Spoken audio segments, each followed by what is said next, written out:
In this video, we're talking all about angels. You know, those benevolent spiritual beings who float around with wings and halos, right? Wrong. In fact, whether or not angels have wings isn't the only commonly misunderstood aspect of these mysterious creatures. So what are angels, where did they come from, and what do they actually do? Well, let's start with what an angel even is.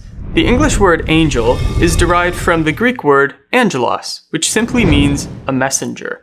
So this word can be used of any messenger in the Bible, whether it's human or divine. So in the Gospel of Matthew, John the Baptist was called an angelos.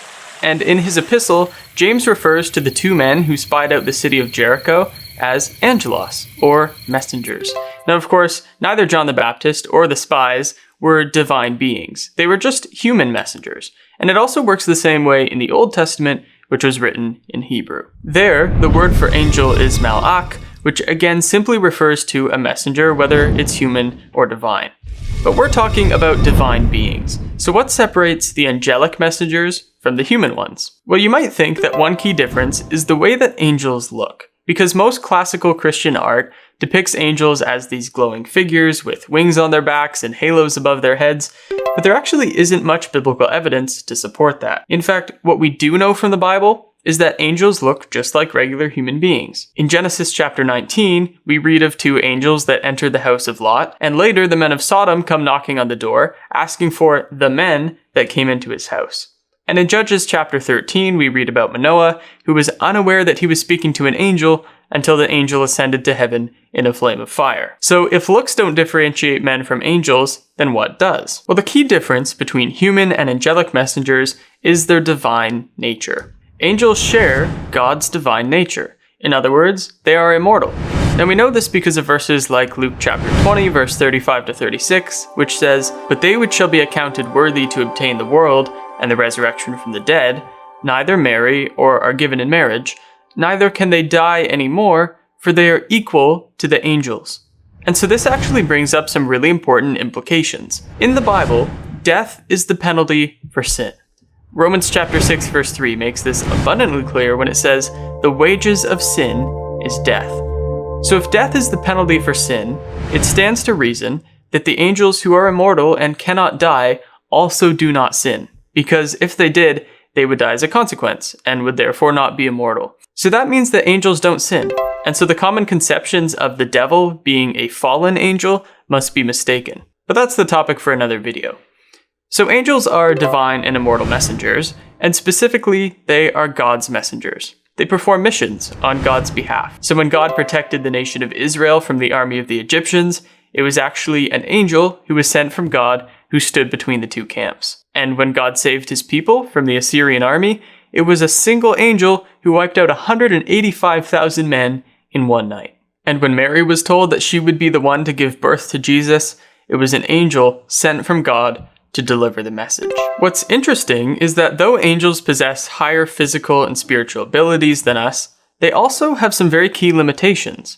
There are some things that the angels just don't know. For example, 1 Peter chapter 1 verse 12 talks about things that even the angels want to learn about. And Matthew 23 verse 6 says that not even the angels of heaven know the day or the hour when Jesus will return to set up the kingdom. So that's what angels are, but what do they actually do? Well, as we said, one of the key roles of angels was to act as ambassadors for God to humans. Now, this is really important because some places in the Bible say that no man hath seen God, while other places say that people saw God face to face. So how do you reconcile those two ideas together? Well, there's a story in the book of Exodus where Moses sees God in a burning bush. In the one verse, it says that an angel of the Lord appeared to Moses in the bush, and then just a few verses later, it says that God called to Moses out of the midst of the bush. So this is a classic example of angelic representation. Because humans can't see God, God sends his angels to represent himself to humans. And so these angels speak and act with the authority of God, even though they are not God himself. It's a lot like how kings or rulers would send their own ambassadors when they wanted to share an important message. The words were spoken as if they were the king's, even though it wasn't the king directly sharing the message. But of course, this begs the question, if angels act as God's ambassadors, well then why don't we see them today? Well, maybe you have, or maybe you will, Angels don't need to speak with us on behalf of God because we already have God's word recorded in the Bible. So nowadays, angels perform missions on behalf of God, they direct the nations to bring about God's will, and they minister to the needs of believers, but they don't explicitly need to appear in front of our very eyes. So that's just about everything we know about the angels. But there is one more thing. The Gospel of Luke says that those who are worthy in the sight of God will one day be made equal to the angels. That means immortal, unable to sin and experience physical infirmities, and able to perfectly perform God's will. So if that's something that interests you, and you want to learn more about how you can be a part of that future, make sure to learn more about God's plan by watching this video right here.